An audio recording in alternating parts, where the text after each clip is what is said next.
Hi කොහොමද ඔයාලට අපේ YouTube channel එකට ඔයාලව ආදරයෙන් පිළිගන්නවා. ඔන්න ඉතින් අද අරගෙන ඇවිල්ලා තියෙන්නේ සුදු මහත්තයට හදපු රසම රස කෑම එකක්. මොනවද කියලා බලන්න එන්නකෝ ඉතින්. මේ කෑම එකට තම්බගත්ත අලගෙඩියක් ඕන වෙනවා. තම්බගත්ත අලගෙඩිය චූටියට පොඩි කරගන්න ඕනේ. ඒ පොඩි කරගත්ත අලගෙඩියට චූටියට කපාගත්ත රතු ලුණු ටිකුයි හීනියට කපාගත්තු කරපිංච ටිකුයි තමයි මම මේ එකතු කරගත්තේ. ඔයාලට කැමති නම් බබා කන්න කැමති එළවලුවක් වුණත් මේකට දාගන්න පුළුවන්. ඊට පස්සේ මේකටම මං අපේ බබාට දෙන සීරියල් එකෙන් මේ සැහැලි දෙකක් දාගත්තා. ඒ දෙකක් දාගෙන රස අනුව ලුණු ටිකකුත් එකතු කරගන්න. මේකටම චීස් කෑල්ලකුත් බබාලට ගන්න. ගම්මිරිස් එහෙම දානවා නම් ගම්මිරිස් ටිකකුත් එකතු කරන්න. මම නම් ගම්මිරිස් ටිකකුත් මේකට එකතු කරලා තමයි තියෙන්නේ.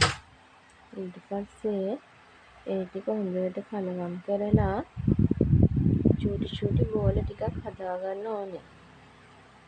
මේ දැන් හදාගන්න යන්නේ අපි ගෙදර කට්ලට් හදනවා වගේ වදින්නයි.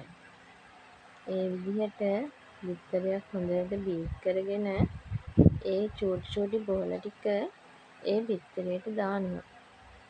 දාලා ඉවර වෙලා ඒ ටික පාන් කුඩු එකත් එක්ක හොඳට තවර ගන්න ඕනේ.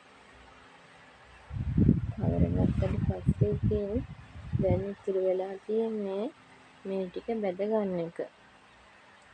පෑන් එකක් ලිපේ තියලා මම නම් දාගත්තේ අද පොල් තෙල් චුට්ටක්. ඔයාලා කැමති නම් ඉතින් ගැඹුරු තෙලේ බැද ගන්නත් පුළුවන්. මම නම් තෙල් චුට්ටක් පාවිච්චි කරලා තමයි මේ ටික බැදගත්තේ.